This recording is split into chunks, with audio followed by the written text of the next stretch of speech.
Hello everybody, welcome to Technique Tuesday. Today we're going to be making a fold back pop-up card which has an extra little piece on the inside. It's based on the ZZ fold card, but as you can see it's got this cute little extra which folds flat for mailing, but then when you open it, it's got a little extra surprise which lifts slightly out of the way so you can see the message. We're going to be using Penguin Place and the Penguin Punch, and the designer series paper today is from the Storybook Gnomes, which I just think is really nice and fits nicely with the penguin. So without further ado, let's get started. So the cardstock we're using is Balmy Blue, and it's actually this way. It's 5.5 by 8.5, scored at 4 1/4. And those of you who watched my videos before and seen ZZ fold, it's also scored at 2 1/8, which just means that it folds back on itself.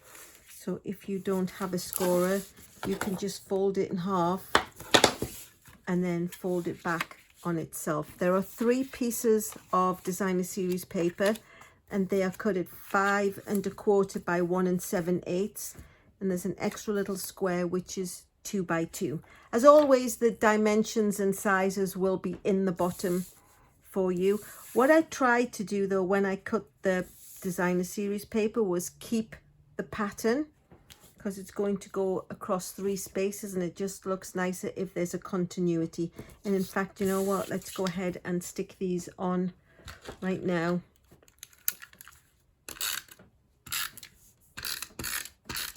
So we don't lose ourselves. I'm actually stamping, well not stamping, placing them upside down. So the gnomes are upside down, but it doesn't really matter because they're on the reverse side, and let's just hope I don't give them a headache from standing on the head for too long. So we're just going to pop those into place in each panel.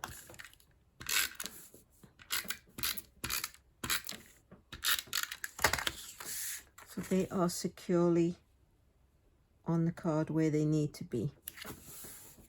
So as you can see, the continuity runs across.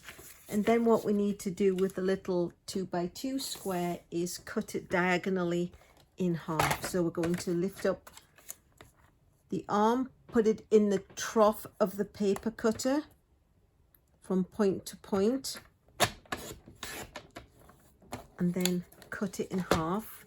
And that is going to go one in this corner and one in this corner. But while we have the paper trimmer out, there are 2 pieces of Pacific Point which are cut at 2 3/4, and 2 pieces of white cut at 2 5/8 squares.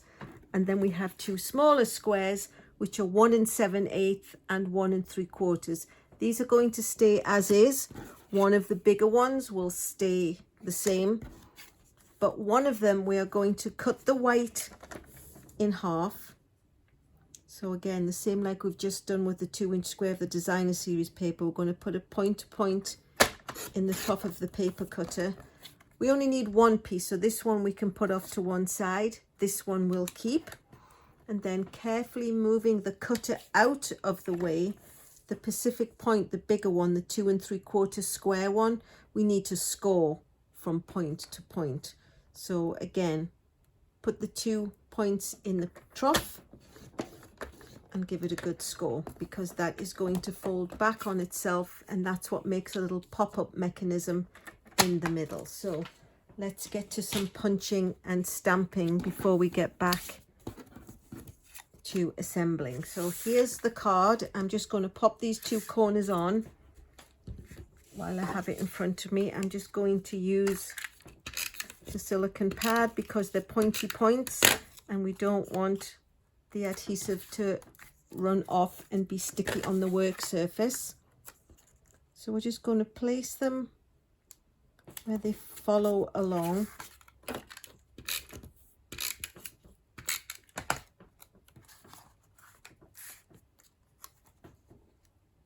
And put them in place so they keep the border edge all the same. Next we need to get some penguins, and I'm using the Penguin Place stamp set, which actually I'm just going to take out and remove the clear top, and the coordinating punch. So I've already gone ahead and cut 2 penguins out, and then the third one I'm going to pop. This is a 2-inch piece of black cardstock. Doesn't really matter how long it is, but 2 inches is high enough to fit it in comfortably. So there's our third penguin, and then a piece of white cardstock, again 2 inches. Just press it, and then we've got the third penguin body. So we'll move that quickly out of the way, and then we need to do some stamping. So 3 penguins need eyes so they can see what they're doing. So we'll take the little eye stamp, pop it on the acrylic pad, on the acrylic block, and we're just going to give them all, oops, eyes. 1, 2, 3. Oh, he's got a unibrow. I'll give him a bit of a better clean. And every piece of cardstock's got 2 sides. He's still got a unibrow. Oh my goodness me, let me just give that a bit of a better clean. There we go. Pop it back on, stamp it gently. There we go, much better. So they've all got their eyes so they can see what they're doing. And then we'll pop the lid back on the Memento ink pad, and I'm going to be using the pumpkin pie, and I'm going to give them all a little beak. And one of my favorite things about this beak stamp is, even though it's a beak, it manages to be happy. It's just the greatest thing ever. Woohoo! Happy penguins! So there we go, 3 happy penguin beaks. And then while we've got the pumpkin pie out, we're going to give all these guys happy penguin feet. Remember that movie, Happy Feet? So we will happy feet, happy feet, happy feet. So they're all pretty happy. Give it a wash. Take the polymer stamp off the acrylic block and set it off to one side. And then we need some accessories for these guys. So I went ahead and made one a hat and one a scarf. And the way I did that was using the Pacific Point. It's quite a dark ink, but if you stamp it off, which means using a second generation of the ink, you can get a lighter refrain of it. So this is what we'll do. So we'll take the hat,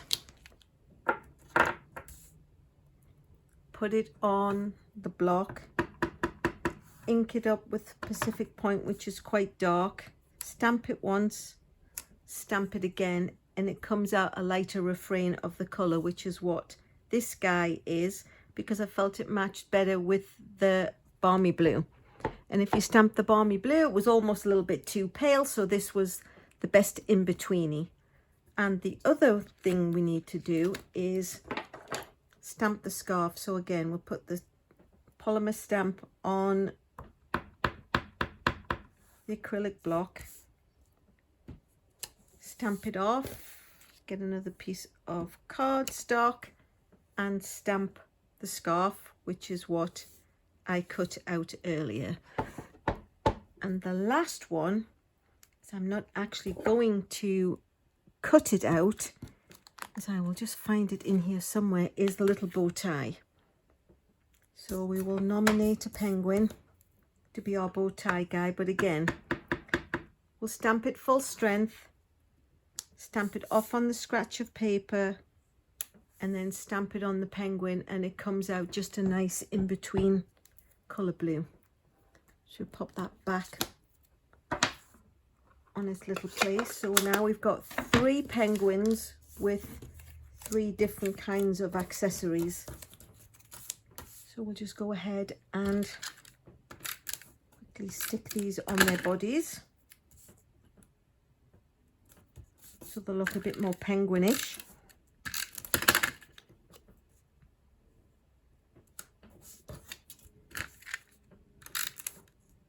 The hat and the scarf I'm going to save until I've got them on their block.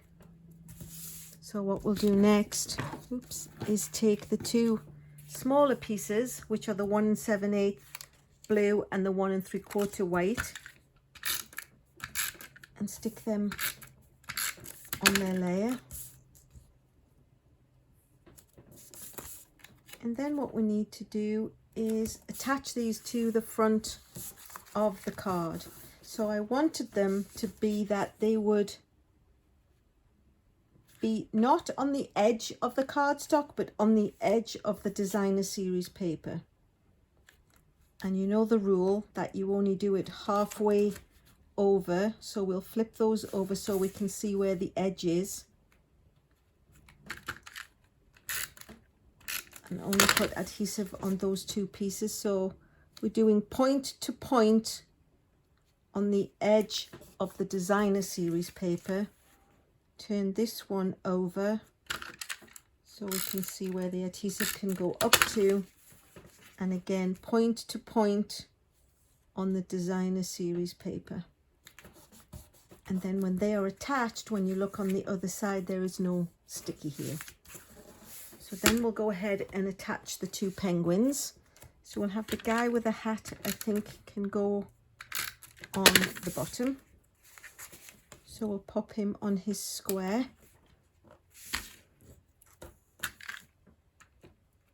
And you know what, let me just quickly use the silicone mat so we don't get stickiness too far, and pop his hat on. And then we'll put sticky on the back of the scarf.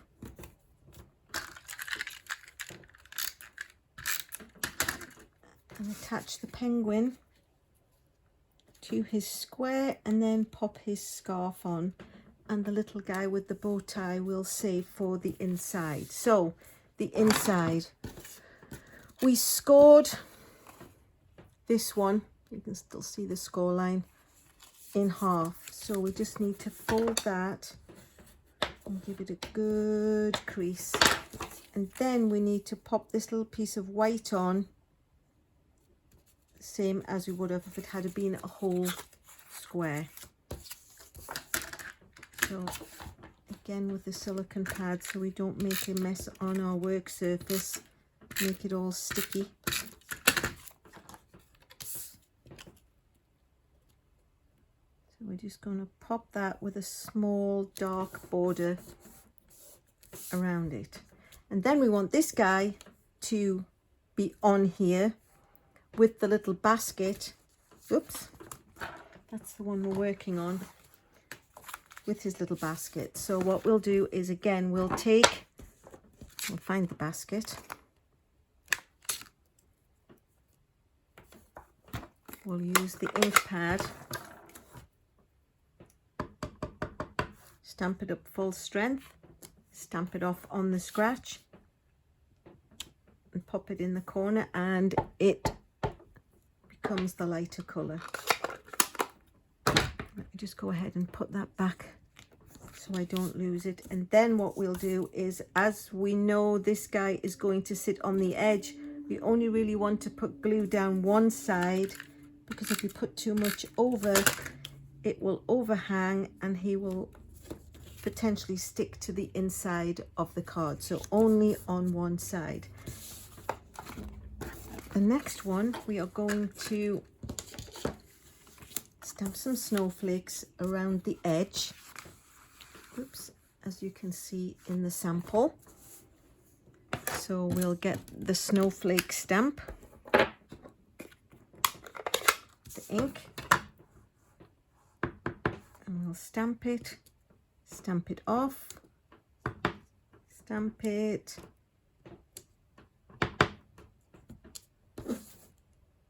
turn the corner,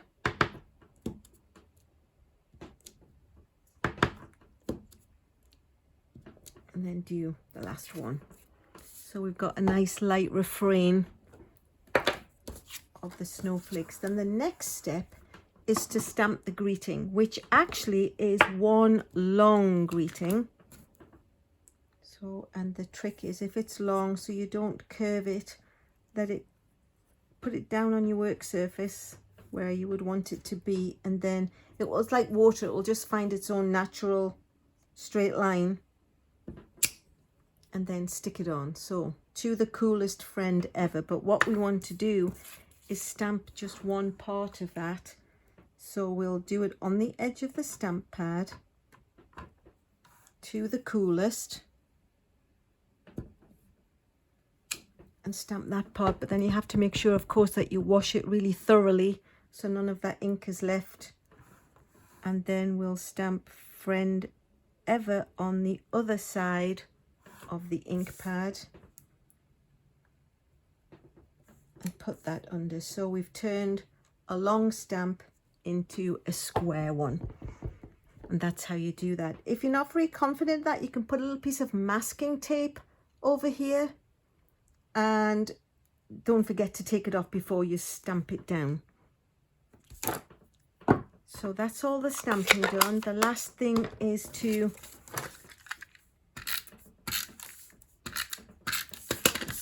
attach this to its layer.